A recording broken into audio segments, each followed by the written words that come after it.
Please continue. Good morning everybody. आज हमारे बीच में डॉक्टर प्रेरणा शर्मा जी हैं, जो अंबाला से हैं, होम्योपैथिक डॉक्टर हैं और डीएक्सन में बहुत ज़्यादा उन्होंने इसके पेशेंट्स के साथ में और अपने खुद के एक्सपीरियंस और लाखों लोगों के एक्सपीरियंस से आज वो हमें बताने वाली हैं किस प्रकार वो आज कोविड के टाइम पे हम फाइट करें और डीएक्सन प्रोडक्ट्स और जनरल पेशेंट्स को वो जो भी अपने एक्सपीरियंस शेयर करेंगी। तो I would like to call our great personality doctor Prerna ji. Please come on the stage. एक जोरदार तालियों से आप लोग उनका स्वागत कीजिएगा।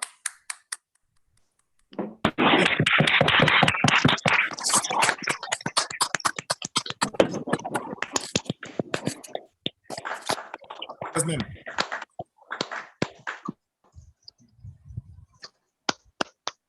Unmute your mic, ma'am.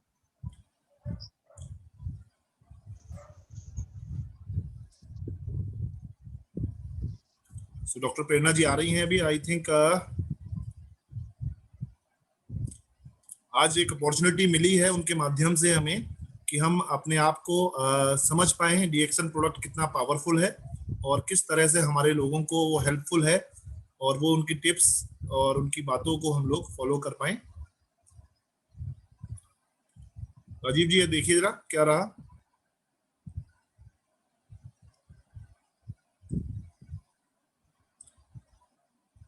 Okay, now unmute your mic, Dr. Pinna. Good morning. Good morning. Welcome in DXN family once again. Good morning to all of you. Thank you very much.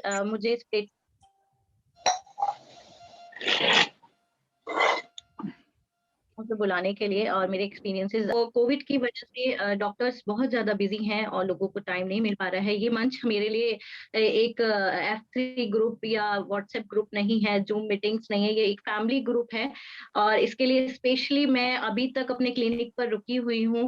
मैं अभी तक घर नहीं गई हूँ।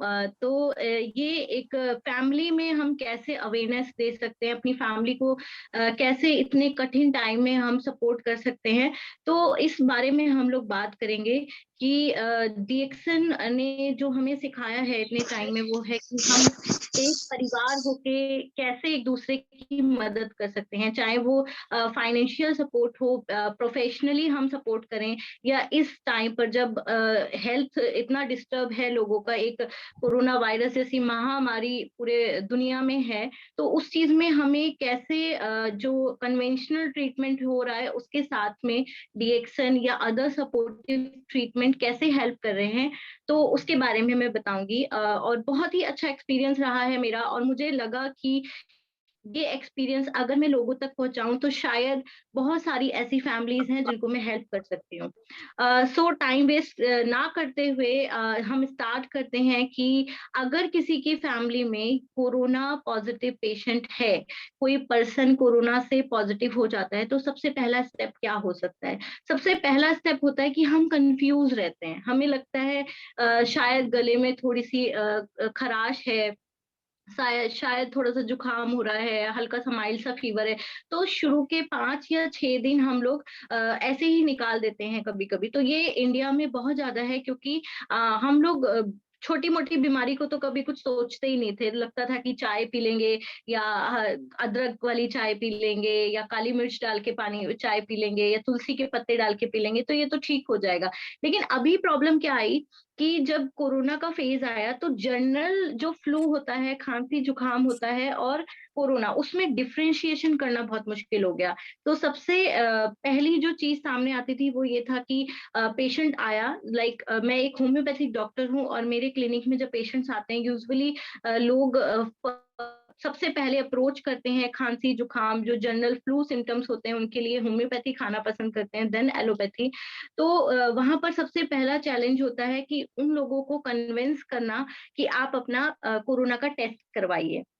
जब corona का test patient कराता है और वो पॉजिटिव आ जाता है, तो उसके बाद हमारे लिए अगला चैलेंज आता है कि उस पेशेंट को पैनिक ना होने दें, क्योंकि सबसे पहले कोरोना नाम ही ऐसा है जिससे लोग पैनिक होते हैं, क्योंकि जब भी हम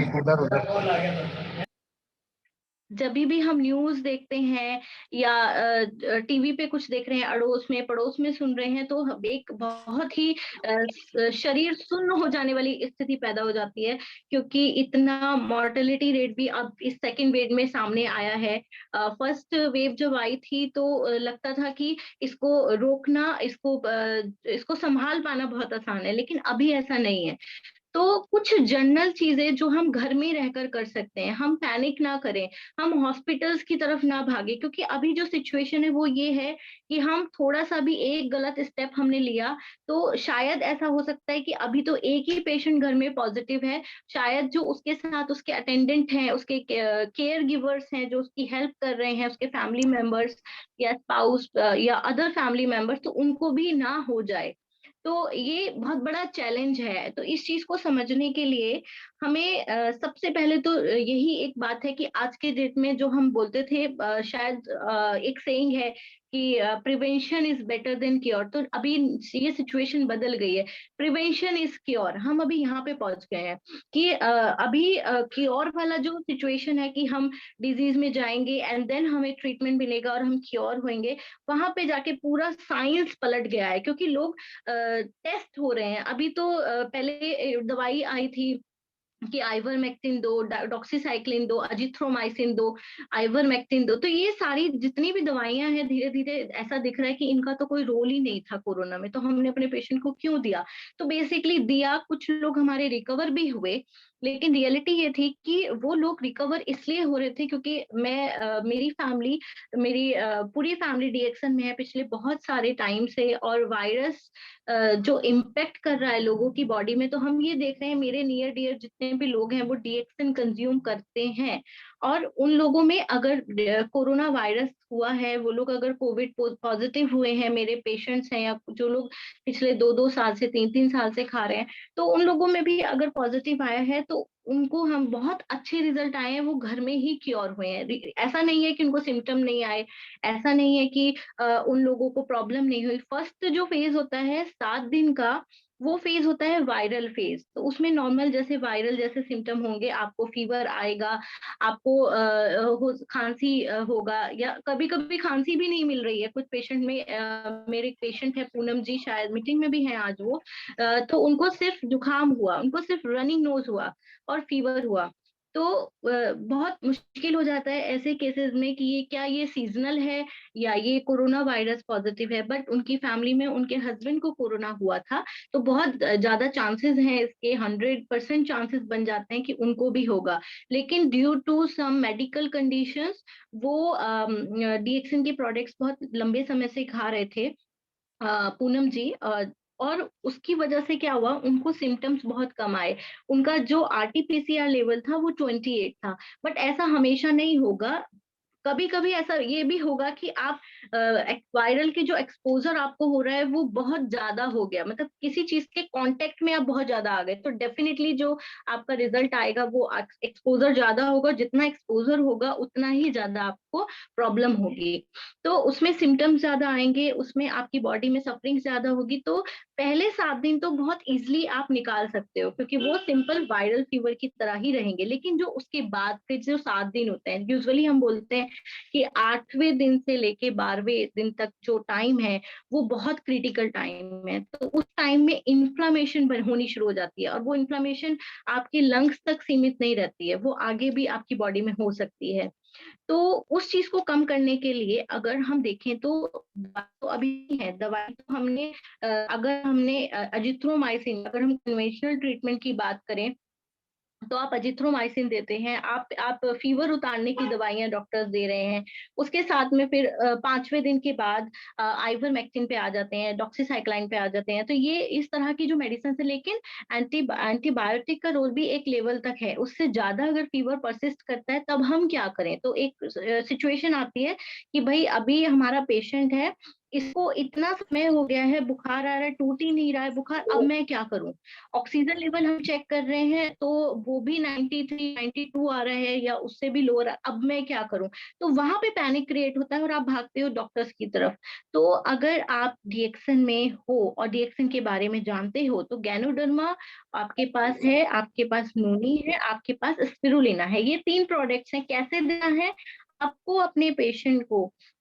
जिस दिन आपको पहले दिन से, वैसे तो ये टाइम ऐसा है कि यहाँ पे अभी जो लोग, शायद कुछ लोग नए भी होते हैं जिनसे आप मिलते हो, जिन्होंने कभी डीएक्सन के प्रोडक्ट नहीं खाए, उनके लिए है कि वो कंज्यूम शुरू करें, या जो लोग रेगुलरली खा रहे हैं, दैट्स वेरी गुड। और जिन लोगों को कोरोना पॉजिटिव हुआ है, क्योंकि ये वायरस है, इसको हम रोक नहीं सकते, लेकिन हम इसको किल करने में अपनी अपनी पावर को बढ़ा सकते हैं।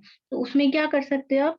नोनी आप बढ़ा सकते हो। पेशेंट जब 8वें दिन की सिचुएशन पे आता है तो उसको भूख लगनी बंद हो जाती है, उसको बहुत कम भूख लग रही होती है। तो उस सिचुएशन में हम क्या कर सकते हैं, आप नोनी लो, नोनी को आप थोड़ा थोड़ा डाल के उसके पेट में डालते रहो, खाना भले ही वो ना खाए लेकिन पानी में उसको किसी भी तरह से नोनी उसके पेट में डालो।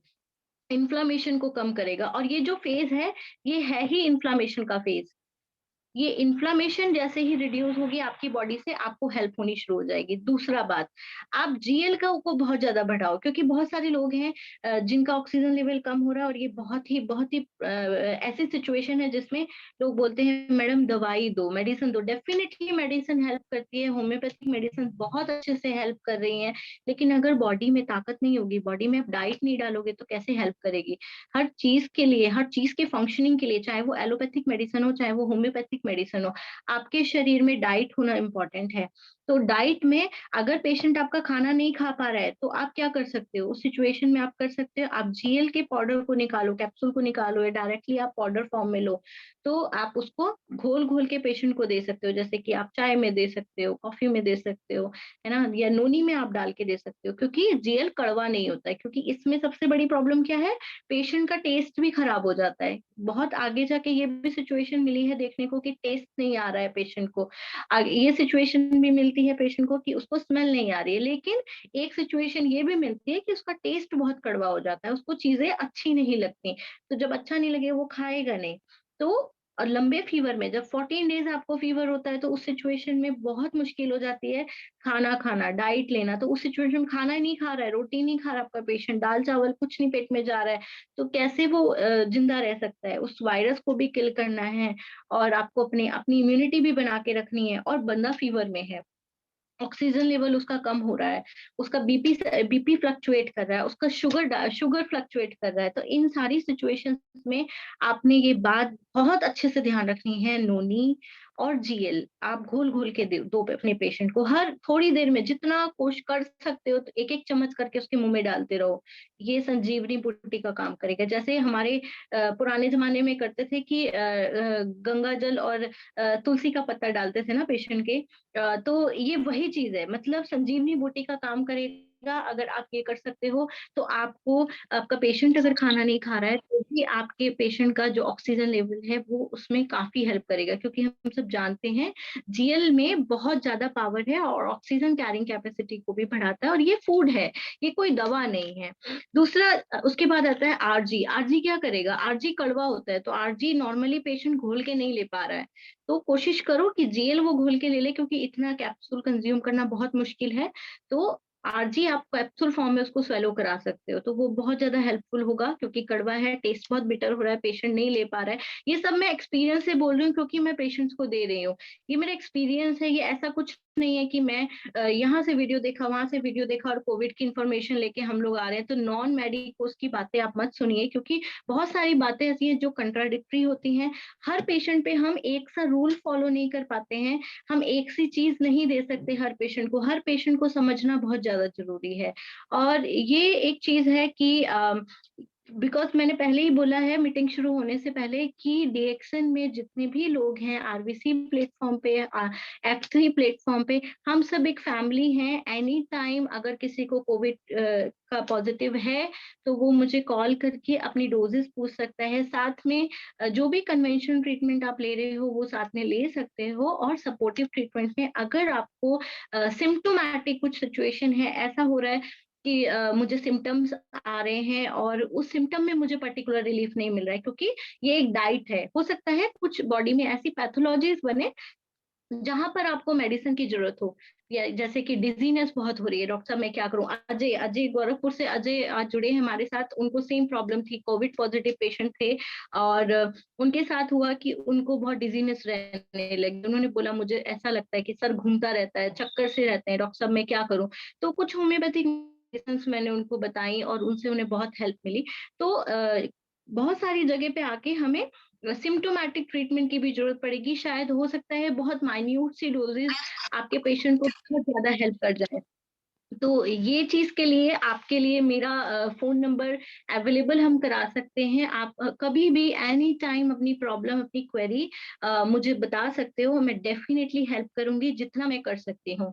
अगर वापस आते हैं डाइट के ऊपर, तो उसमें बोला जाता है विटामिन डी लो, तो डेफिनेटली विटामिन डी बहुत इंपॉर्टेंट है, क्योंकि विटामिन डी का जो एक रोल होता है वो है वायरस और फ्लू जो होते हैं बॉडी में, तो उनसे हमें बचाना। तो बहुत सारे लोगों के साथ क्या प्रॉब्लम हो रही है कि विटामिन डी ऑलरेडी बहुत कम था, हमने पहले से ध्यान नहीं दिया और हमें प्रॉब्लम आई, हम जल्दी से इम्पैक्ट हुए, और अदर फैमिली मेंबर्स हैं उनको नहीं हुआ और मुझे हो गया, ऐसा क्यों हुआ। तो ये हिस्ट्री हो सकती है। विटामिन बी आपका कम हो सकता है, विटामिन ए, विटामिन बी जो हमारे स्पिरुलिना में बहुत ज्यादा है, और एज कि ये प्रूव्ड हो चुका है कि कोविड में प्रोटीन डाइट बहुत इंपॉर्टेंट है। तो अगर आप प्रोटीन अपनी डाइट में अच्छे से ले रहे हो तो वो आपको बहुत ज्यादा हेल्प करेगा रिकवर करने में। तो प्रोटीन के लिए हमारे पास एक ऐसा फूड है जो इन्फ्लामेशन क्रिएट नहीं करता, क्योंकि हमारे इंडियंस में क्या होता है, हम लोग दालें प्रीफर करते हैं, हम कहते हैं मूंग की दाल खाओ, ये खाओ वो खाओ, या चने के का सूप पी लो अगर कमजोरी है। लेकिन प्रॉब्लम ये आती है कि ऑफ कोर्स जो सेकेंड फेज आता है कोरोना का, वहां पे इन्फ्लामेशन बढ़ती है बॉडी में। इन्फ्लामेशन कहीं भी हो सकती है, आपको पेट में भी हो सकता है वो चीज। तो उसमें क्या प्रॉब्लम आती है, जॉइंडिस हो सकता है, उसमें आपको लीवर इन्फेक्शन हो सकता है, उसमें आपको थ्रोम्बोसिस हो सकता है, क्लॉट्स हो सकते हैं बॉडी में। तो हमारे पास ये एक ऐसी चीज है जो इन्फ्लामेशन नहीं होने देता। तो ये इसीलिए हमारे सारे पेशेंट घर पर आराम करके ठीक हो रहे हैं। हमारे सारे पेशेंट अगर खाना भी नहीं खा रहे तो हम इतने स्ट्रेस में नहीं है, हमें पता है हम उसकी बॉडी में भले ही हम उसकी बॉडी में फिलर्स नहीं डाल डाल रहे हैं, कार्बोहाइड्रेट्स नहीं जा रहे हैं उसकी बॉडी में, लेकिन हम ये जानते हैं जो जो न्यूट्रिएंट्स हैं, जो चीजें ऐसी हैं जो उसको हील कर सकती हैं, वो सारी चीजें हमारे पेशेंट के पेट में जा रही हैं, और ये सबसे बड़ा रिलैक्स होता है, सबसे बड़ा रिलीफ होता है। डेफिनेटली पैथोलॉजिकल चेंजेस को ऑब्जर्व करना बहुत ज्यादा जरूरी है। तो ऐसा भी नहीं है कि मैं ऐसा बोल रही हूँ तो आप उन चीजों को नेग्लेक्ट कर दो। आप उन चीजों को ध्यान से रेगुलर पेशेंट का बीपी चेक करिए मॉर्निंग और इवनिंग। उसके साथ में आप पेशेंट का ऑक्सीमीटर, बहुत छोटी सी मशीन है घर पे आजकल सबके होती है, आप मॉर्निंग इवनिंग ऑक्सीजन का सैचुरेशन देखते रहिए कि ऑक्सीजन लेवल कितना चल रहा है। और डेफिनेटली मैं बोल रही हूँ अगर आपके पेशेंट का ऑक्सीजन लेवल डाउन आया है, लाइक आपके पेशेंट का ऑक्सीजन लेवल 97 और 98 है, और उससे आपका पेशेंट जो है धीरे धीरे थोड़ा सा डाउन होकर 94 पे गया, 95 पे गया, 93 पे गया, आप जीएल का कंजम्पशन बढ़ाइए, आप नोनी बढ़ाइए, डेफिनेटली हेल्प मिलेगी आपके पेशेंट को। दूसरा, फ्लेम, क्योंकि बलगम बहुत ज्यादा इकट्ठा हो जाता है और लोग कहते हैं मैडम बलगम बहुत इकट्ठा हो रहा है मैं क्या करूं, बलगम बहुत इकट्ठा हो रहा है मैं क्या करूं। तो उसको उससे पैनिक मत करिए, क्योंकि आप इस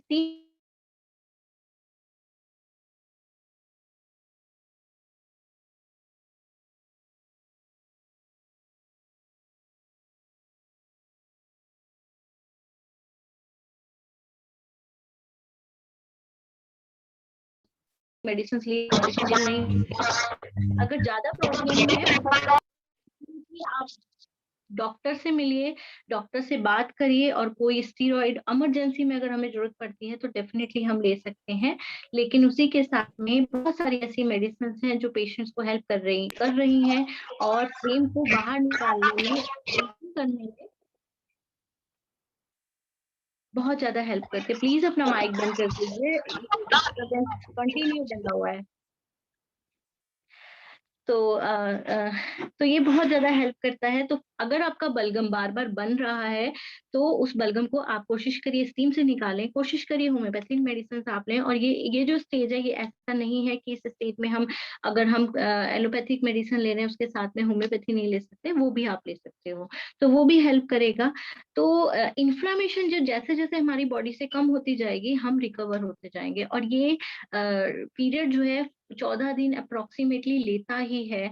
तो इन 14 दिनों में अगर हमने अपनी बॉडी को इतना स्ट्रॉन्ग रखा कि हम वायरस से लड़ पाए, और जो पैथोलॉजीज बॉडी में हो रही हैं उसके अगेंस्ट हमने अपनी बॉडी में अपना फूड डाला, अपना न्यूट्रिशन डाला, तो डेफिनेटली जो न्यूट्रिशन होता है वो क्या होता है, न्यूट्रिशन में उतनी पावर होती है, आपके फूड में इतनी पावर होती है कि वो आपकी मैक्सिमम बीमारियों को हटा सकता है, आपके शरीर को हील कर सकता है। तो जो मेडिसिन्स होती हैं वो सिर्फ आपको एक पीरियड के लिए आपको सपोर्ट करती हैं, आपको स्टेबल करती हैं, लेकिन आपको क्योर करने में, आपको हील करने में, आपको एनर्जी देने में आपके फूड का रोल है। और जैसे ही आप वो 14 दिन निकाल लेते हैं, तो उसके बाद आपकी बॉडी हील होनी शुरू हो जाती है और आप रिकवर होते हैं। आपके लंग्स में जो है डैमेज होता है, उसको रीजनरेट करने के लिए, उसको रिकवर करने के लिए गैनोडर्मा का जो रोल है, बहुत सारे पेपर पब्लिश हुए हैं रिसेंटली, कल फ्लोट हो रहा था डॉक्टर्स ग्रुप पे। तो ये ऐसा नहीं है कि ये बहुत न्यू साइंस है, और ये लीवर के लिए, आपके लंग्स के लिए, आपके स्टमक के लिए, पूरे ओवरऑल सिस्टम की कोई इन्फ्लामेशन से बचाता है। तो इन्फ्लामेशन सेकेंड फेज में अगर आपने कम कर दी, तो आपके लंग्स भी हेल्दी होंगे, आपके लंग्स में अगर प्रॉब्लम है वो भी रिपेयर होगा। बट ये जो सिचुएशन है ना कोरोना की, ये एक बहुत ऐसी सिचुएशन है जिसको हम लाइटली नहीं ले सकते। हम ये नहीं सोच सकते कि ठीक है अभी तो हो गया, और ये तो कोरोना हो गया, ये डीएक्सन में कंज्यूम कर रहा हूँ, ये वायरस है, वायरस बॉडी में जाएगा, लेकिन हम किस तरह से उससे फाइट कर पा रहे हैं, ये इम्पोर्टेंट है। और इतनी सी चूक, यानी आप थोड़ी सी चूक अगर इसमें कर गए, तो बहुत बड़ी मुश्किल हो सकती है। तो कोशिश करिए अपने जो भी आपके सोर्सेज हैं, जहाँ से आप इंफॉर्मेशन ले रहे हो, जहाँ से आपको बहुत सारे लोग ज्ञान देते हैं आके, तो वो सारा जो ज्ञान है प्लीज कोशिश करो कि वो एक ऐसे सोर्स से हो, जो सोर्स राइट सोर्स हो, फेक न्यूज ना हो। क्योंकि बहुत सारी ऐसी फेक न्यूज़ेस हैं व्हाट्सएप पे, जहां से हम कंफ्यूज हो जाते हैं कि ये मेडिसिन, क्योंकि होम्योपैथी के बारे में भी मेरा प्रोफेशन है, तो मैं बोल रही हूँ कि वहां भी ऐसा सेम सिचुएशन हो रही है। लोग एक ड्रग निकालते हैं और फिर बोलते हैं ये खा लो, एंड देन वो आउट ऑफ स्टॉक हो जाती है।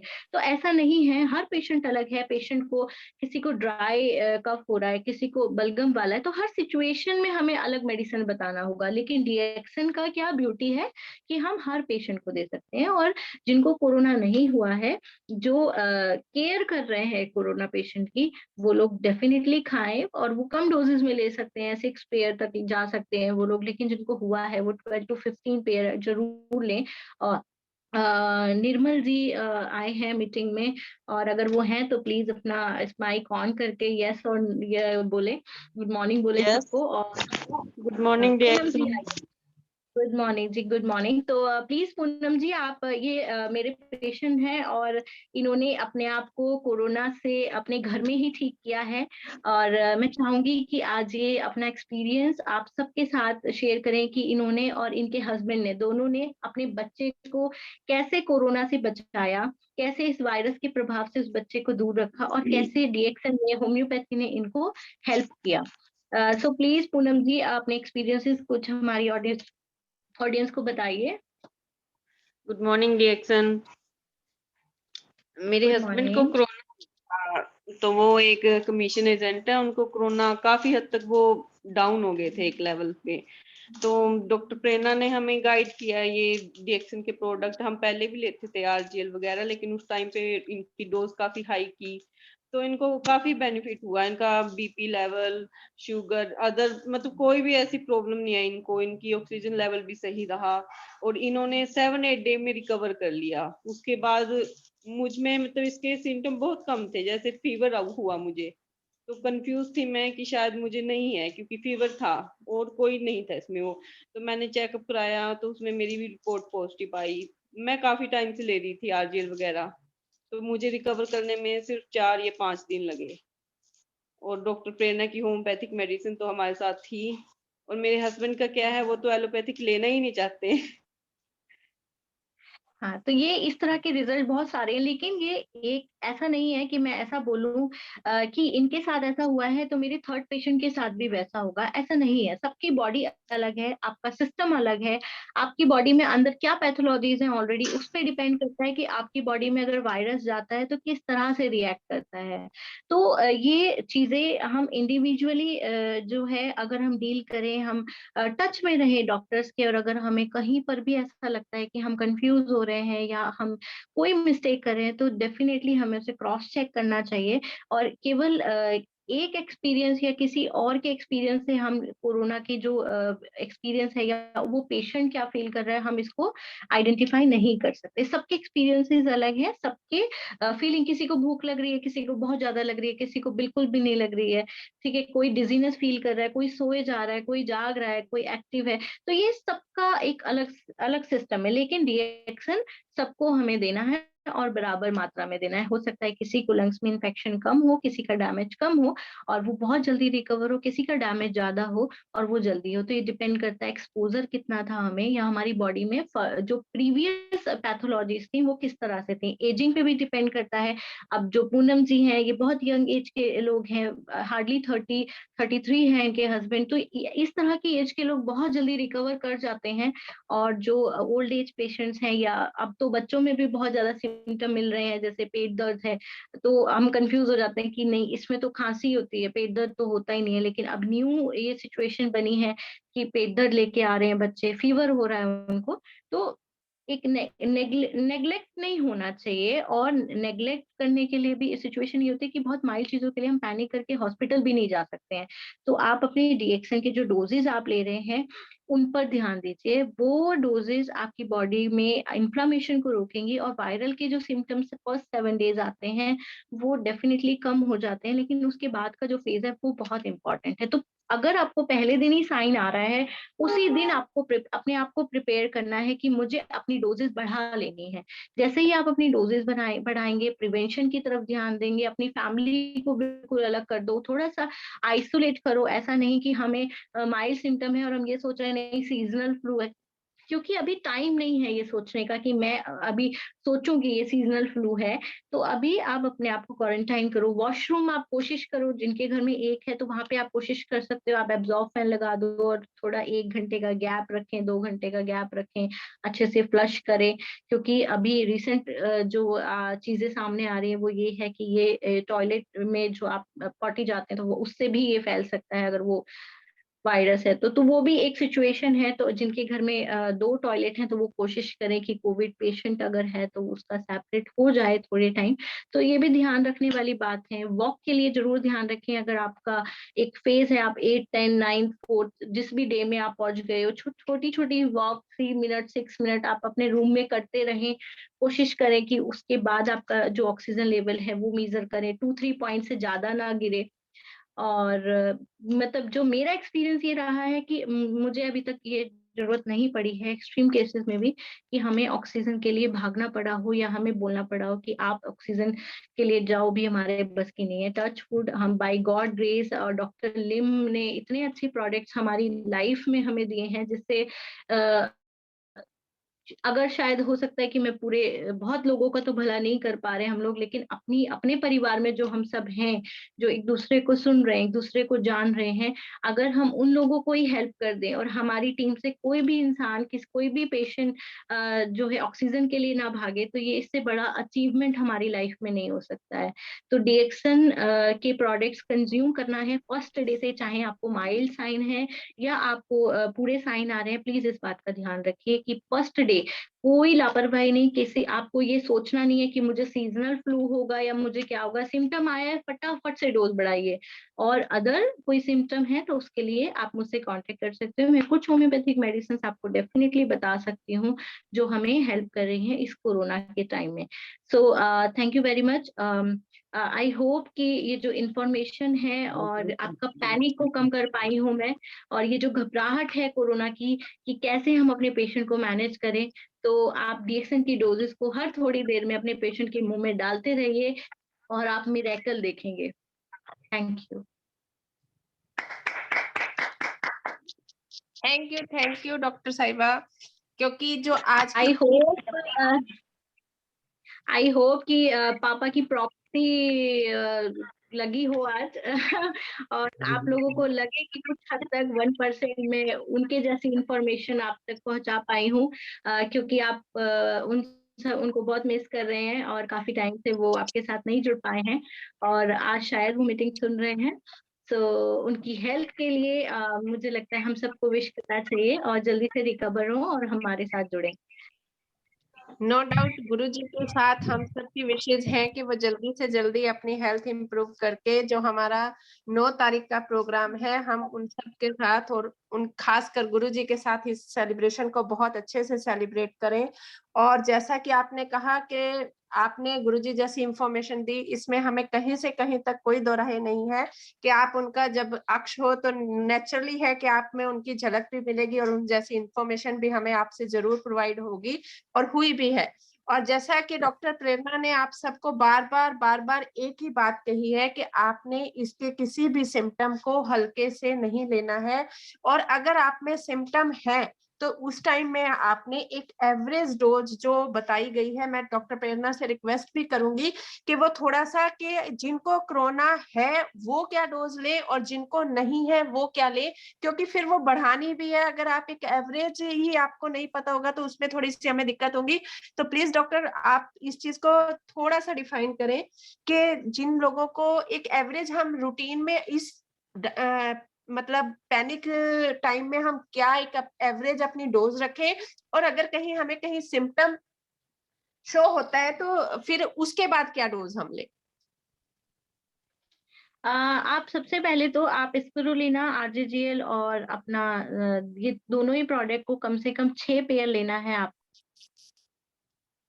डिपेंडेंट्स हैं जो केयर गिवर हैं, तो वो लोग अगर 6 pair 6 RG 6 GL I mean और स्पिरुलिना एटलीस्ट आप 6 तो ले ही लें, में तो कुछ काम ही नहीं बनता है। मुझे तो लगता है पर्सनली भी 6 स्पिरुलिना इज लाइक कि 6 लेना ही चाहिए। लेकिन अगर आपको लगता है आप बहुत केयर कर रहे हो, आपको बहुत पेशेंट को अटेंड करना पड़ रहा है, तो ये जो 6 स्पिरुलिना है इसकी डोजेस को आप 10 तक ले जा सकते हो, तो ये बहुत ही अच्छा रहेगा आपकी बॉडी के लिए।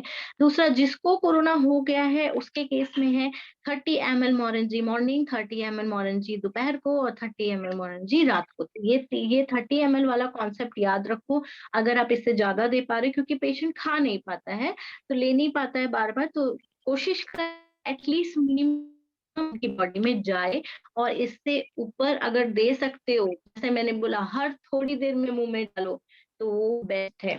और 12 पेयर आरजी, 12 पेयर जीएल और एटलीस्ट 15 स्पिरुलिना मस्ट है। इससे ऊपर 1-2 पेयर ऊपर और 1-2 पेयर नीचे हो जाता है, क्योंकि पेशेंट की सिचुएशन नहीं होती ऐसी समटाइम्स कि वो खा पाए, तो 1-2 पेयर स्किप होता है। तो कोशिश करो किसी दिन 1-2 पेयर फालतू दो, जिस दिन पेशेंट थोड़ा सा एक्टिव है, और जिस दिन पेशेंट थोड़ा सा डल लग रहा है तो अगर वो नहीं लेना चाह रहा है तो 1-2 पेयर उस दिन अगर मिस भी होगा तो चलेगा। एटलीस्ट ना देना ही देना है आपको।